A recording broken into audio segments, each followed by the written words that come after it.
It is the 11th of April, 2019. This is WIKISPEED Standup. So take it away, Lauren.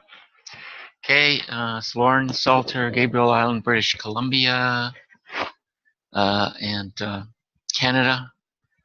And the past week, I did some more delving into Python, and I did not do the things I planned to do.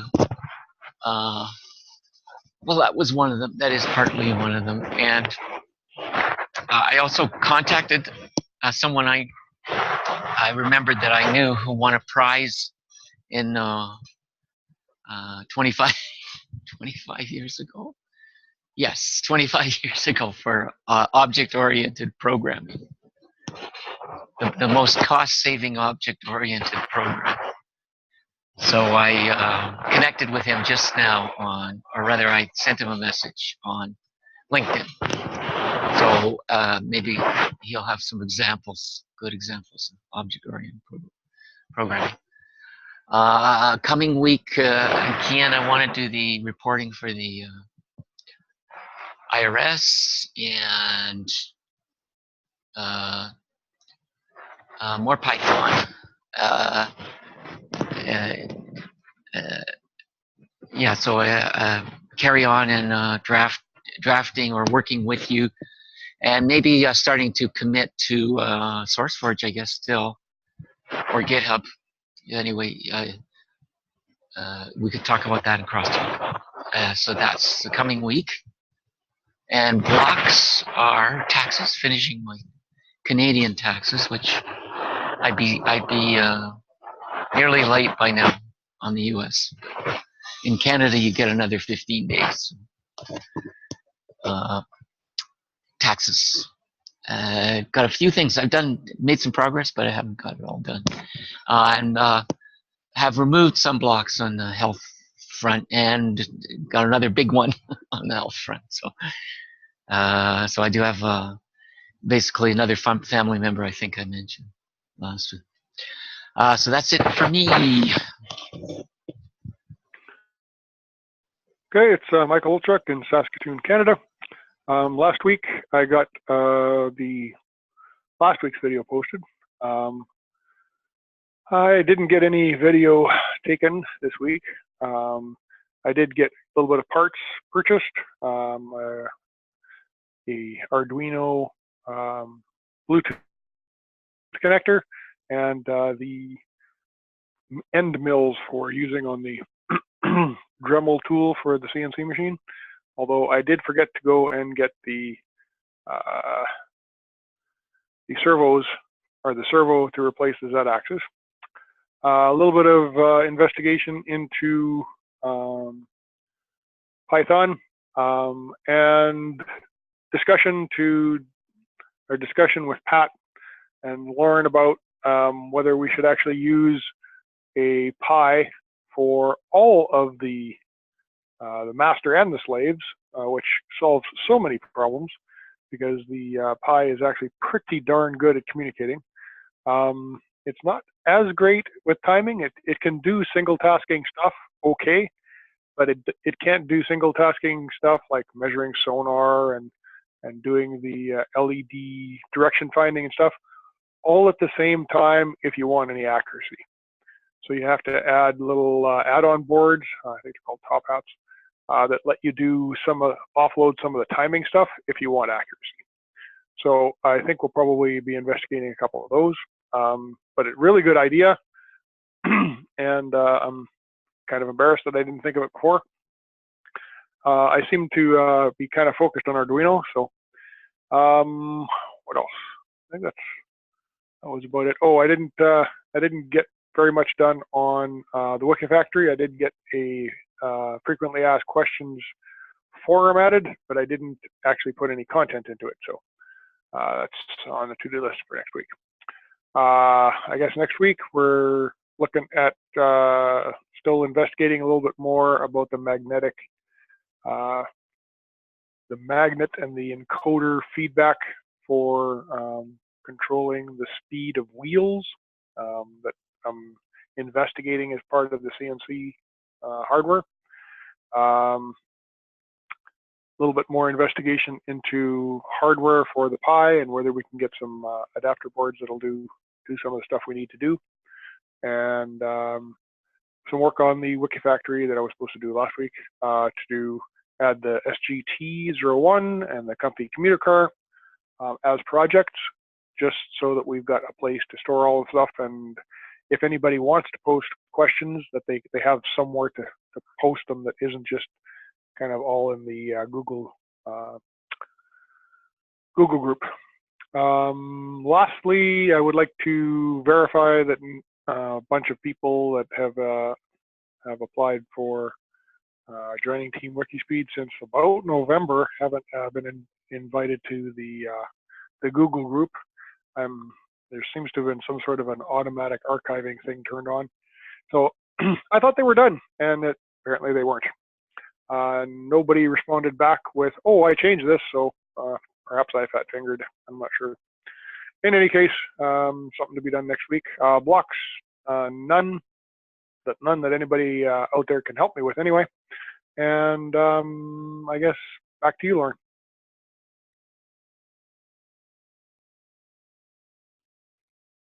I think you're muted, Lauren. Retro, give myself a 5. Team a 10. Process improvement, no, not this week, maybe next week. That's it for me. Okay, thank you, Lauren. Retro, I think I calculated 8 with the points that I was looking at and various stuff. So a little bit lower than I was looking for, but I'm relatively happy with that. I'm going to give the team a 9 because we did get more interaction in last week about a couple of topics. And it would really be nice to get more interaction, but we'll take what we can get for now. And what else am I supposed to be talking about? Oh, process improvement. I don't have one, and again, same reason as usual. There's only 2 of us, so it's kind of hard to do a process improvement. Which I guess takes us to crosstalk. Yep. I haven't ordered anything. Not quite. I'm kind of overloaded with things I'm ordering and paying for. So I'm. What I want to do is get up to speed with, or keep reading and looking at your stuff, and I'll go over that thing with Pat. It looked really interesting. Although I am not really prepared to drop the Arduino. I'm not convinced that. I don't quite understand actually how the Pi substitutes, or what the other option is, rather than say master slave. So that I'm kind of interested in your description of that, or I can read the interaction a bit more. But you were saying there's you intervene a board. We know the board you intervene or you add to speed up the kind of interaction and multitasking and that kind of thing. Well, the Arduino certainly has enough power to do most of the multitasking we need to do. It can't do the multitasking and time things accurately. And the sonar is very sensitive to timing fluctuations when you're trying to measure distance. You're saying the Arduino or the Pi? Sorry, the Pi is, actually the distance measuring is very, very timing sensitive. So if you can offload the processing of that and just say, okay, set it up when the echo comes back, tell me. And then I can read what the timer value is from another board. Then you don't have to worry about having all the rest of your code run really, really, really fast so that you don't miss something, right? Yeah.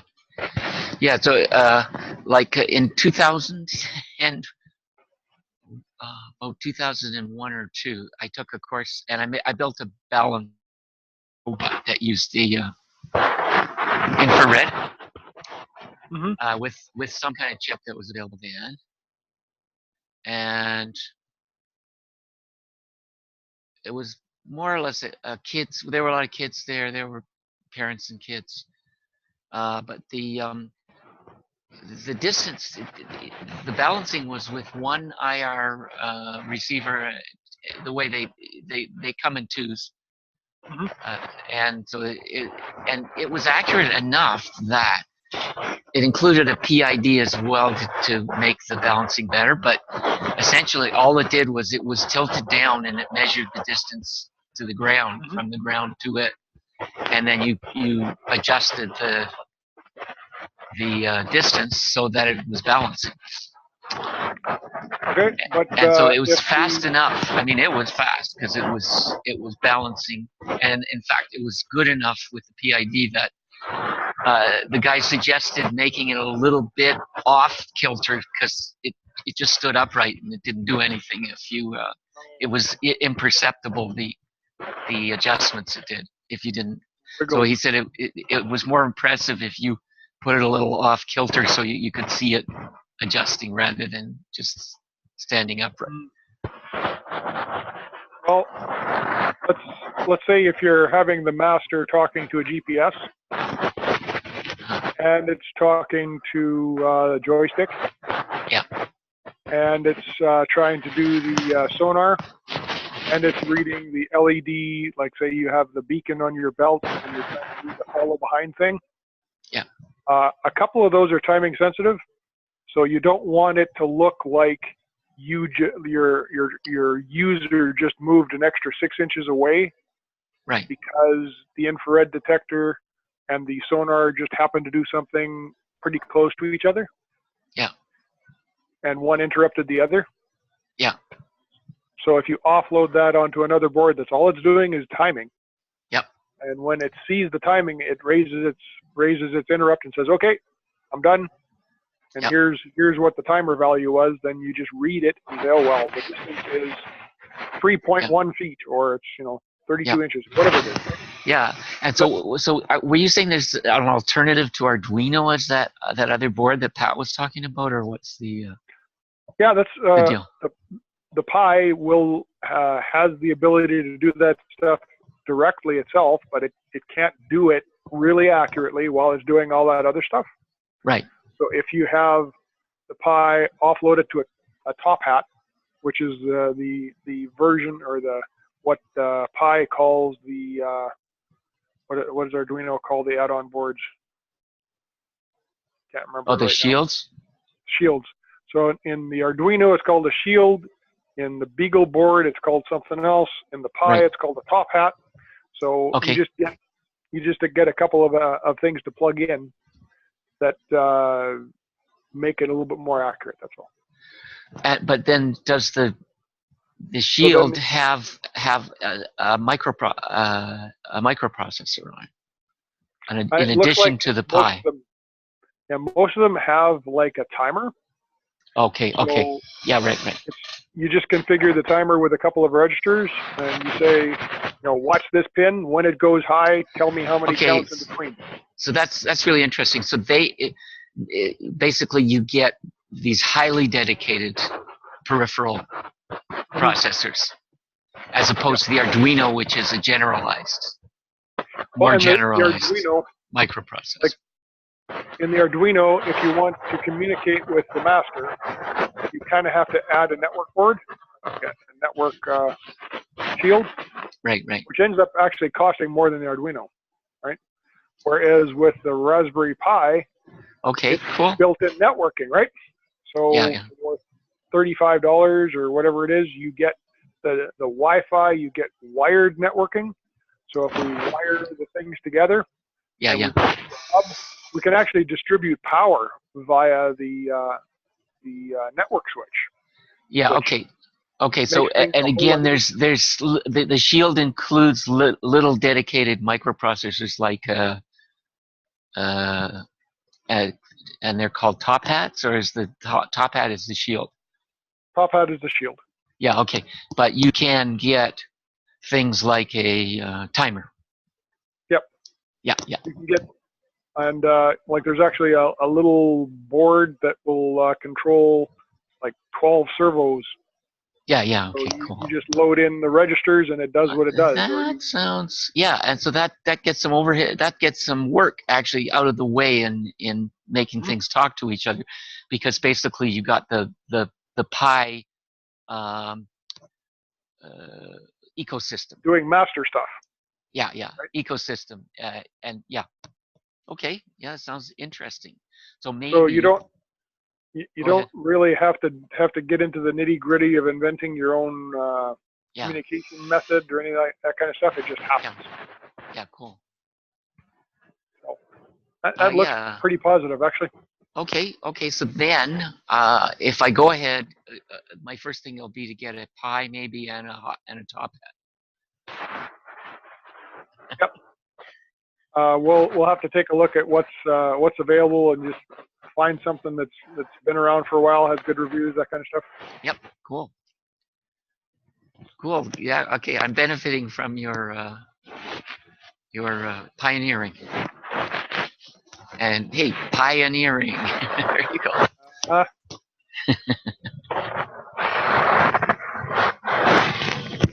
Uh, Yeah. So that was kind of my question. Um, in terms, oh yeah, I wanted to talk a little bit about Pat's. I don't. Uh, so I was really interested in Eclipse.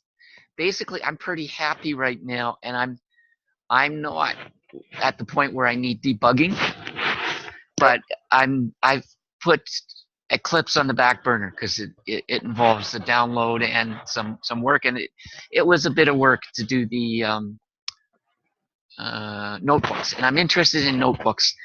I've heard of I know somebody talking about it a lot, and in AI on the AI podcast, talking quite a lot about notebooks as a tool. mhm. So I'm interested in that. So I'm going to kind of educate myself about the things you can do with that. And the environment, I'm happy it has basically an input. And so it basically, it gives me, you can open up the file, and then it's not opened in the IDE as far as I can see. It just it opens up your program with line numbers, yay. Then you can copy and paste to the notebook environment. And so you create a notebook as well, which has kind of space for, I think, and what it implies is you can save output and your notes on the output and all kinds of stuff. So you can give a little flesh out beyond the program and beyond comments in the program. Because I've done things like putting output in the comments in a program just to communicate with other people that I'm working with. And anyways, in the notebook, you can, it has everything I want except line numbers. So I can take a block of code, run it, or I can also highlight part of it and only run the highlighted part. All of these things are lacking in idle as it exists. And there's a thing called idlex, which is extensions, which has everything I want. I haven't been able to get the idlex extensions to install with idle. Okay. So I like it. It's actually a server. So it's you're using it uses the browser. So you're using the local server, or you can create an actual server that someone else could log into. But I like browser-based stuff. It's just yeah. I mean, it looks for me it was spiffy and cool, and it did everything I wanted it to do, which is you can step through. Oh yeah, no, you can't step through. That's the debugger. But I can highlight a part of code that I want and run it, and it didn't seem very. It seemed fast and not crashy or anything like that. So I was happy with it. I think there are so many different ways that you can run Python. It Yeah. really is whatever you run into first that Oh meets yeah. your needs, right? I mean, I use JEdit, and it has a whole bunch of plugins with highlighting for every language, including SAS, which is not available in most environments. So yeah, any editor, Programmer's Notepad or JEdit, there's plugins. They're not quite an IDE though, because it's not the as I've set it up. I rather in my familiarity with it so far is not that you can run things. So the IDE adds the windows for output and so forth, the run Yep. thing. So, but yeah, and I mean I like those editors too, and they highlight and do cool things. But you know, it seemed to work. This is Jupyter, and it's an open source notebook, primarily a notebook. And like he was saying, it lacks the debugger. So I will probably get over to Eclipse too at some point. I'm kind of very big on text editors. I Oh, spend a fair amount of time on the giant Wikipedia page with about 200 text editors. well, I look forward to needing the power of the debugger because that means we've Yeah, made some right. progress and Me we're too. actually trying to make something work. Yeah. Yeah, so that's kind of my thoughts so far. Exciting though, getting into Python and everything, and then the object-oriented, I'm getting the feel for that, I think. And so I want to really share with you as I'm going. So my next step is to take what I've got and commit it. And so that'll show in the feed in the team WIKISPEED.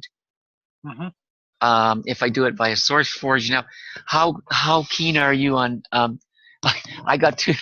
I was going to skip GitHub because what Microsoft just bought it. I thought GitHub was the lower layer of SourceForge. No, I thought GitHub was an alternative to SourceForge, and so people were abandoning both SourceForge now and GitHub because of political considerations of distrust of